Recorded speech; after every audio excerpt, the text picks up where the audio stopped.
সকলোকে সুপ্ৰভাত জনাই মোৰ অন্য এটি শৰ্ট ভিডিঅ' লৈ আপোনালোকক স্বাগতম জনাইছোঁ। আপোনালোকে গমে পাইছে চাগে মই এটা চেলেঞ্জ আৰম্ভ কৰিছিলোঁ। সেই চেলেঞ্জটো হৈছে 10,000 খোজ কেতিয়া মই মৰ্ণিং ৱাকত সম্পূৰ্ণ কৰিব পাৰোঁ। যোৱাকালি মোৰ উঠা নহ'ল আৰু সেইকাৰণে আজি অলপ সোনকালে উঠাৰ কাৰণে এটা বিশেষ ফৰ্মুলা মই ইউজ কৰিলোঁ আৰু সেই ফৰ্মুলাটো ইউজ কৰি কিনে মই 100% সোনকালে উঠাত ছাকচেছ হৈছোঁ। আপোনালোকেও সেই ফৰ্মুলাটো ইউজ কৰি চাব পাৰে।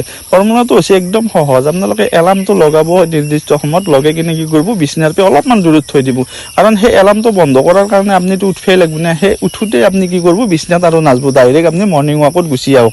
আৰু আজি মই সেইটোৱে কৰিলোঁ। আৰু মই আজি মৰ্ণিং ৱাকৰ ছাইডটো অলপমান চেঞ্জ কৰি দিলোঁ। ছাইডটো আজি মই হাজেদগৰ ফালে গ'লোঁ। হাজেদগৰ পৰা আহি কিনে মই অলপমান পথাৰৰ ফালে আহিলোঁ। পথাৰ পাওঁতে সূৰ্যটো আধা মাথা পালাকে আৰু পথাৰত আজি অলপমান বনত খোজ কাঢ়িলোঁ। খুব ভাল লাগিল, ভৰি দুখন একদম ঠাণ্ডা পৰি গ'ল। আৰু অলপমান এক্সাৰচাইজ কৰি কিনে মই ঘৰত আহি চালোঁ, আজি মোৰ সম্পূৰ্ণ হৈছে কিমান, 9,017 খোজ। গতিকে কালি পৰহিৰ ভিতৰত 10,000